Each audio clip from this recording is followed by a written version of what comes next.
46वां प्रकरण मोक्ष प्राप्ति। अक्टूबर 1962 में गुरुदेव पुनः उदयपुर पहुंचे।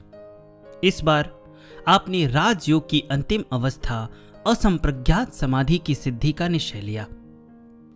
असंप्रज्ञात समाधि ही कैवल्य अवस्था मोक्ष कहलाती है। 1959 में चिंतपूर्णी में आप लय योग की सिद्धि के द्वारा यह अनुभव कर चुके थे कि एक ही चैतन्य सत्ता सर्वत्र व्याप्त है। वही निर्गुण निराकार तत्व सगुण साकार के रूप में अभिव्यक्त है। जिस चैतन्य चिन्मय तत्व को साक्षात कर आप आह्लादमय भक्ति रस से परिपूर्ण हो चुके थे, उसी पर ब्रह्म तत्व को आप अब राजयोग की सिद्धि द्वारा प्रत्यक्ष करना चाहते थे। आप अपने शिष्यों को बताया करते थे, आकाश रूपी समुद्र में सर्वत्र व्याप्त चैतन्य सत्ता जब त्रिगुणात्मक चित्त में प्रकाशित होती है तो वही चिति शक्ति कहलाती है। वही चिन्मयी चिति शक्ति बोधमयी परामाया पराम्बा कही जाती है। असीम परब्रह्म चैतन्य घन को सीमित चित्त के माध्यम से अभिव्यक्त करने व अमापी को माप में लाने से यह माया कहलाती है। इसी चिति शक्ति से अहम प्रकट होता है। अहम ही जीवत्व है। अतः माया भगवती ही जीव को उत्पन्न करने से जीव भूता कहलाती है। यह त्रिगुणात्मक चित्त की स्वामिनी है। अहम अर्थात जीवत्व का स्थान आज्ञा चक्र होता है। राजयोग के अभ्यास से संप्रज्ञात समाधि में प्रशांत चित्त अर्थात विशुद्ध बुद्धि तथा सात्विक अहम से विवेक ख्याति प्रकाशित होती है। चिन्मय चिति शक्ति ही संविद शक्ति है। वह अपरिणामी है, चित्त संघिनी शक्ति का परिणाम है। वह अतीन्द्रिय होते हुए भी प्रकृति का परिणाम है, जड़ है, परिणामी है। इन दोनों का विभेद में अनुभूत ज्ञान होता है। यही आत्मदर्शन है। कुछ योगी आत्मदर्शन को मोक्ष जान इसी में तृप्त रहते हैं, परंतु इसमें विशुद्ध अहम बना रहता है। द्वैत का अनुभव होता रहता है। इस अहम को भी चिति शक्ति के मूल पर ब्रह्म में विलीन करने को ही असंप्रज्ञात या निर्बीज समाधि कहते हैं। यह विशुद्ध अहम या जीवत्व ही वह बीज है जो संप्रज्ञात समाधि में आलंबन बनता है। इस जीवत्व या आत्म तत्व को उसके मूल कारण परब्रह्म व परमात्म तत्व में विलीन कर अद्वैत की अनुभूति करना ही मोक्ष है, कैवल्य है, निरालंब निर्बीज समाधि है, असंप्रज्ञात समाधि है। यही अध्यात्म विज्ञान की अंतिम व सर्वोच्च अवस्था है। यहां एक बात ध्यान देने वाली है, चिति शक्ति या माया जीव तथा परब्रह्म के मध्य में सोहती है। यह गुणों की स्वामिनी है, चित्त की आत्मा है। जीव का अपना अस्तित्व व अधिकार तो अहम रूपी जीव अर्थात आत्म तत्व तक ही है। शरीर में यह आज्ञा चक्र तक ही है। इससे ऊपर अपना साधन रूपी पुरुषार्थ काम नहीं आता। इसके लिए तो आत्म तत्व का दृष्टा ऋषि माया व पराम्बा से प्रार्थना ही कर सकता है कि वह अपना यह हिरण्यमय आवरण हटा ले। कबीर कहते हैं, घूंघट के पट खोल रे तो ही पिया मिलेंगे। वह घूंघट माया है। माया रूपी घूंघट के हटते ही उसके स्वामी पिया अर्थात परमात्मा के दर्शन होते हैं। परब्रह्म का साक्षात्कार होता है। यही मिलन है, अद्वैतावस्था है। यह माया रूपी घूंघट ही वह हिरण्यमय आवरण यानी सुनहरी स्वर्णमय पर्दा है जो अपने प्रयत्न से नहीं अपितु प्रार्थना से और ईश्वर प्रणिधान अर्थात इष्ट शरणागति से स्वतः ही हटता है।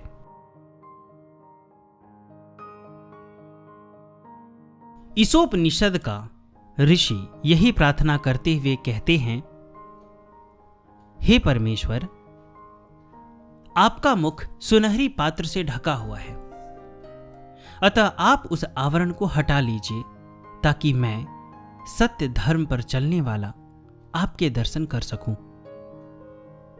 परंतु विद्या रूपी चिदात्मिका शक्ति वो माया ही जीव को जन्म दे जब अधोगामी अर्थात इंद्रियगामी होती है, संसारोन्मुख होती है, तो अविद्या माया कहलाती है। तब यह गुणों के अधीन तथा बंधनकारी हो जाती है। यही बंधन है। अक्टूबर 1962 तक गुरुदेव संप्रज्ञात समाधि की परम सिद्धि आत्मानुभूति से भी उपरत हो पर वैराग्य में अवस्थित रहते थे। अब आप विशुद्ध अहम को इसके मूल कारण पर ब्रह्म में लय करना चाहते थे। परांबा की करुणा तथा अपने गुरुदेव चंद्रमौली जी की कृपा से इसे सिद्ध करने के संकल्प से आप उदयपुर पहुंचे। परंतु बाई जी राजकुंड आपके वहां विराजते ही भक्तों की भीड़ से भर जाता था। अनुष्ठान हेतु एकांत स्थान की आवश्यकता थी। ऐसे में एक भक्त नाथूलाल जी ने अपने फार्म हाउस में अनुष्ठान करने की आपको प्रार्थना की। यह फार्म हाउस एकांत व नीरव स्थान था, जो बाद में पाद पद्मों के सेवन करने से नाथूलाल की बाड़ी नाम से प्रसिद्ध हो गया। इस बाड़ी में एक 14x14 की कुटिया थी। इसके उत्तर की ओर दरवाजा था तथा उत्तर पूर्व की ओर एक खिड़की थी। लगभग 4 महीने गुरुदेव ने यह अनुष्ठान किया। अंत में 40 दिन के काष्ठ मौन के साथ दिन भर में एक बार गाय के दूध का व्रत ले लिया। इस बार आपकी अंतरंग सेवा का सौभाग्य मिला उदयपुर के धर्म नारायण जी और श्री लाल सिंह जी सक्तावत को। आपका आदेश था कि खिड़की में प्रातः गाय का दूध रख करके वे चले जाएं। न तो आप किसी को देखेंगे, न ही कोई आपको देखेगा। यह भी निर्देश दिया कि यदि 3 दिन तक दूध न उठाए तो घबराए नहीं, परंतु यदि 1 सप्ताह तक दूध न उठाया जाए तो किवाड़ तोड़ दे।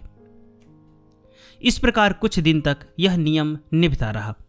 एक दिन धर्म नारायण जी ने दूध रखते समय खिड़की की झीनी दरार में से देखा कि गुरुदेव पद्मासन पर आरूढ़ धरती से 4 फुट ऊंचे हवा में तैर रहे हैं। वह घबरा गए। फिर एक दिन लाल सिंह जी सक्तावत ने एक कागज पर लिखा, गुरुदेव कैसा लग रहा है, और उसे दरार में से भीतर डाल दिया।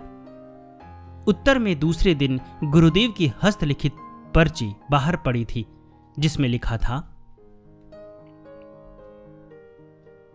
बहती रस की नित धार, जहां पर कंज अनेक खिले रहते हैं, बजते नित राग 36, जहां पर वीणा के तार मिले रहते हैं, करते रविचंद्र प्रकाश नहीं, पै प्रकाश पुंज नीले रहते हैं, हम भी रहते अब मीत वहीं, जहां यार मेरे पहले रहते हैं। परंतु इस पर्ची को बाहर फेंकने के बाद आपने दूध लेना बंद कर दिया। 1, 2, 3 दिन बीत गए। भक्त दूध खिड़की पर रखते, परंतु अगले दिन वह वैसा का वैसा वहीं पड़ा मिलता। सभी भक्त अनिष्ट की आशंका से भयभीत हो गए, परंतु आदेश पालन की 7 दिन तक प्रतीक्षा करनी है, अतः सभी बाहर ही बैठे रहे। 72 घंटे अर्थात 3 दिन बीतने पर गुरुदेव को क्षणिक होश आई तो बड़ी मुश्किल से एक पंक्ति लिखी, मां की कृपा से सब ठीक है। यह पर्ची बाहर फेंकी और पुनः समाधिस्थ हो गए। जब कुछ दिन बाद गुरुदेव ने जैसे तैसे दरवाजा खोला तो आप असंप्रज्ञात समाधि को सिद्ध कर चुके थे। आप परब्रह्म को साक्षात कर ब्रह्मर्षि पद की प्राप्ति कर चुके थे। अविद्या आदि मल से सर्वथा परे यह अवधूत अवस्था परमहंस व कारक पुरुष की अवस्था होती है। यह 27 दिसंबर 1962 की मध्य रात्रि की अलौकिक घटना थी, जब आप ब्रह्मर्षि विश्वात्मा बावरा जी के स्वरूप से सुशोभित हुए। चूंकि इस ब्राह्मी अवस्था में स्वयं का अस्तित्व नहीं रहता, अपना प्रयत्न कार्य नहीं करता, अतः इसमें समग्र ज्ञान का स्वतः अवतरण होने लगता है। असीम आकाश से मेघ की तरह ज्ञान तत्व झड़ने लगता है। इसे धर्म मेघ समाधि भी कहते हैं। गुरुदेव के अनुसार असंप्रज्ञात समाधि में विवर्तवाद की अनुभूति होती है, जिसमें कार्य कारण नहीं, प्रकृति पुरुष नहीं, अपितु एक ही चैतन्य सत्ता अनेक रूपों में स्वयं को प्रकट कर रही है, ऐसा ज्ञान अवतरित होता है।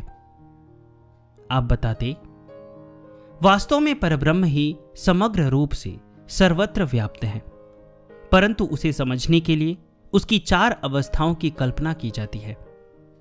वेद में कहा गया है, ब्रह्म के 4 पाद हैं, तुरीय, आनंद, विद्या तथा अविद्या।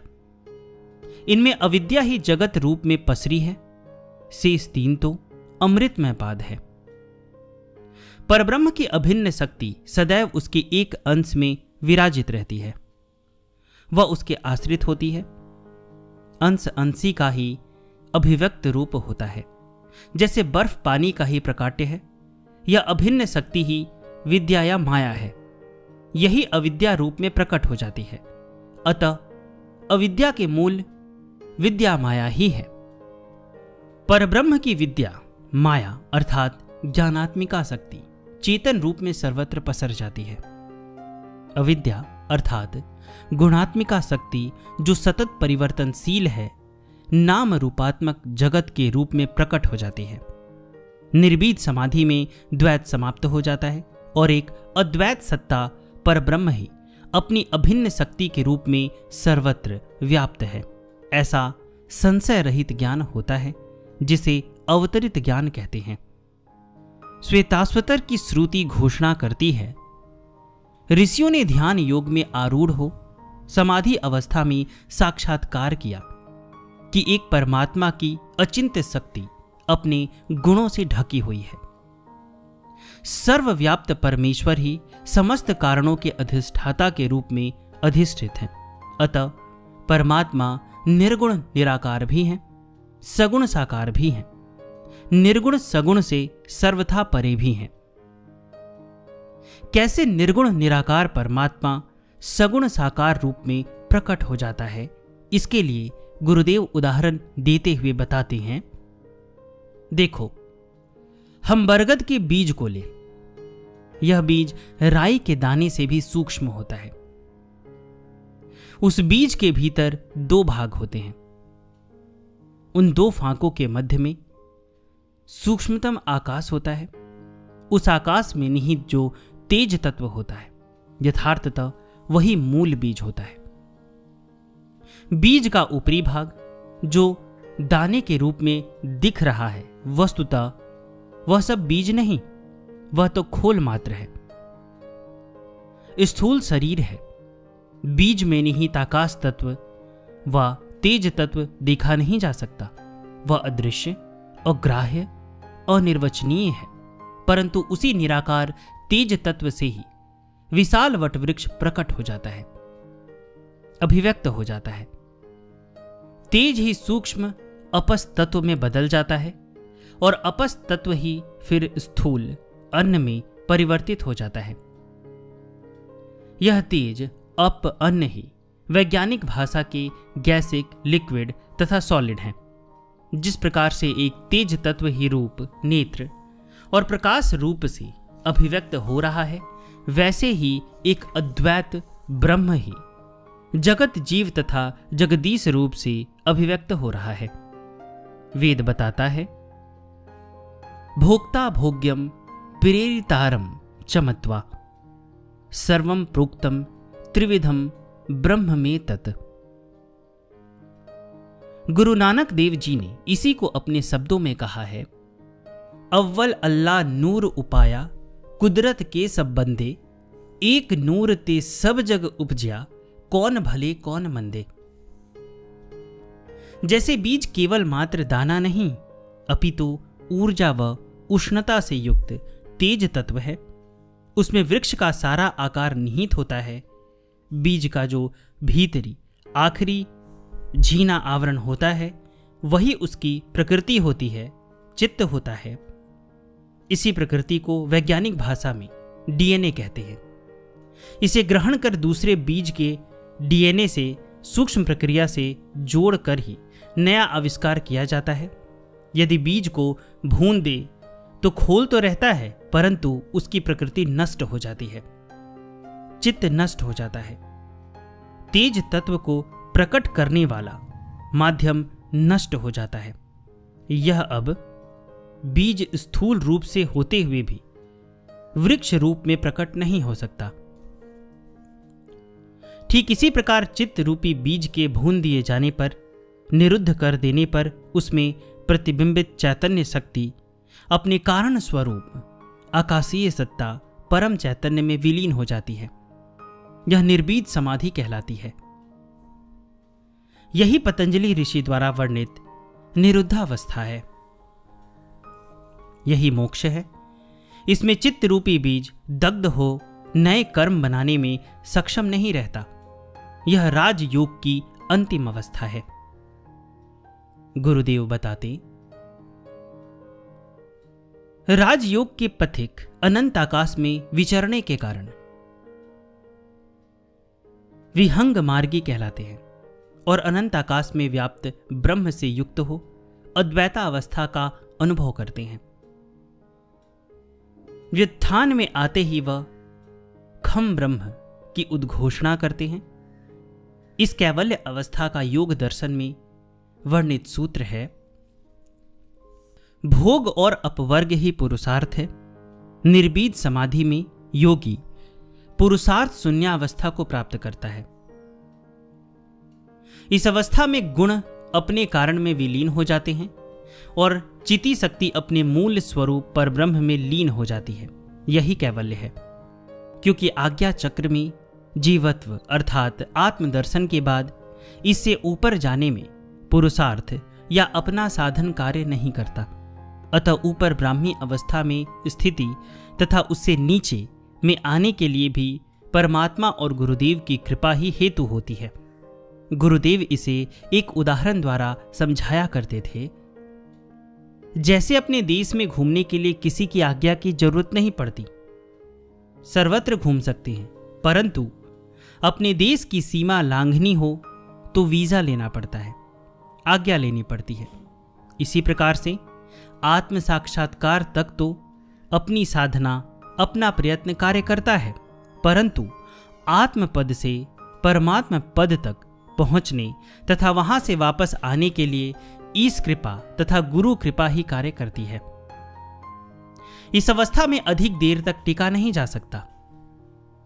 ब्रह्मोक की स्थिति में अधिक समय तक स्थित नहीं रहा जा सकता। व्युत्थान में आना ही पड़ता है। निर्बीज समाधि में बीज या आधार नहीं रहता, अतः शरीर भी अधिक देर तक नहीं रह सकता। इसमें संचित तथा क्रियमाण कर्म ज्ञानाग्नि में दग्ध हो जाते हैं। व्युत्थानावस्था में प्रारब्धानुसार शरीर यदि रह जाता है तो प्रायः योगी ब्राह्मी स्थिति में स्थित रखते हुए जागतिक व्यापार से सर्वथा शून्य रहने लगते हैं। गुरुदेव यह भी बताते, जैसे कुम्हार एक बार चक्के को घुमा देता है तो कुछ देर तक वह बिना प्रयत्न के भी घूमता ही रहता है, इसी प्रकार पुरुषार्थ शून्य अवस्था में शेष सभी कर्म फल तो नष्ट हो जाते हैं, परंतु प्रारब्ध रहने से देह रह जाती है, लेकिन उसके रक्षण तथा संभाल की स्फुरना नहीं रहती। व्युत्थित होने के बाद इस ब्राह्मी अवस्था में कुछ योगी देह त्याग देते हैं, कुछ संसार से विमुख हो एकांत में पड़े रहते हैं, कुछ तुरीय अवस्था में निमग्न रहते हैं, परंतु कुछ जीवन मुक्त की अवस्था में शुद्ध चैतन्य स्वरूप में अवस्थित हो सबल स्वरूप से जगत में विचरते हैं और उनसे प्राणी मात्र का कल्याण होता रहता है। अविद्या आदि कलेशों के दग्ध बीज होने से अकर्तापन की स्थिति में भी कल्याण करने की स्फूर्णा रहती है, जिससे कर्म योग का संपादन होने लगता है। गुरुदेव मोक्ष प्राप्ति के पश्चात व्युत्थान अवस्था में इसी कल्याणकारी स्फूर्णा के अंतर्गत समाज में विचरते रहे।